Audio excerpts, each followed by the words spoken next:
दृश्य पाहतोय, मनसेची बैठक संपलेली आहेत आणि राज ठाकरे आता निघालेले आहेत। ही दृश्य आपण पाहतोय साम टीव्हीच्या माध्यमातून। तर मनसेची आज महत्त्वाची बैठक बोलावण्यात आली होती। विधानसभा निवडणुकीच्या पार्श्वभूमीवर ही बैठक महत्त्वाची मानली जात होती आणि या बैठकीमध्ये त्या संदर्भात चर्चा सुद्धा झालेली आहे। 20 जागांसाठी मनसे आग्रही आहे, तर या सर्व संदर्भात या बैठकीमध्ये चर्चा झालेली आहे आणि आता राज ठाकरे निघालेले आहेत। आताची ताजी दृश्य आपण पाहतोय साम टीव्हीच्या माध्यमातून। बाळा नांदगावकर सुद्धा आहेत, इतर पदाधिकारी सुद्धा आहेत मनसेचे आणि आता राज ठाकरे गाडीमध्ये बसलेले आहेत आणि ते निघालेले आहेत। मनसेची महत्त्वाची बैठक ही बोलावण्यात आलेली होती आणि ती बैठक आता संपलेली आहे। या बैठकीमध्ये आगामी विधानसभा निवडणुकींच्या संदर्भात चर्चा झालेली आहे। नेमकी काय चर्चा झाली हे आपल्याला काही वेळातच या संदर्भातली माहिती उपलब्ध होईल, पण तुर्तास राज ठाकरे आता निघून गेलेले आहेत। हे दृश्य आपण पाहतोय साम टीव्हीच्या माध्यमातून। तर मनसेचे बाळा नांदगावकर आहेत, राजू पाटील सुद्धा आहेत, सर्वांना इथे बोलावण्यात आलं होतं। ही महत्त्वाची बैठक आयोजित करण्यात आलेली होती आणि आता राज ठाकरे तिथून निघालेले आहेत।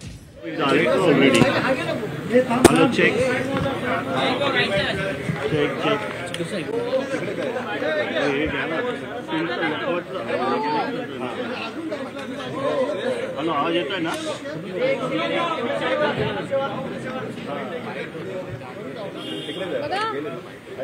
रोल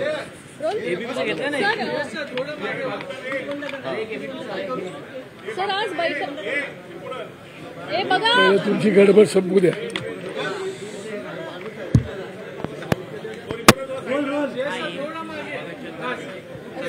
सर आज बैठक होती, या बैठकीमध्ये राज ठाकरे यांनी नेमके कुठले आदेश दिले, काय या बैठकीत चर्चा झाली?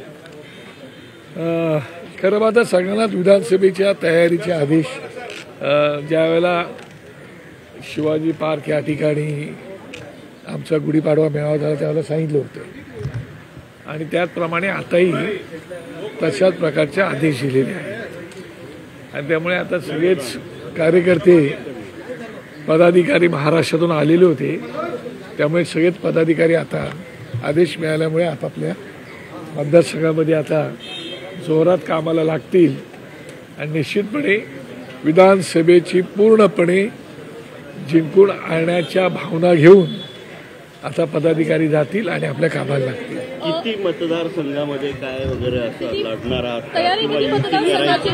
महायुतीसोबत वगैरे करणार, महायुतीसोबत जाणार का? तुम्हाला कल्पना आहे की कालही तुम्ही लोकांनी अशीच एक बातमी चालवली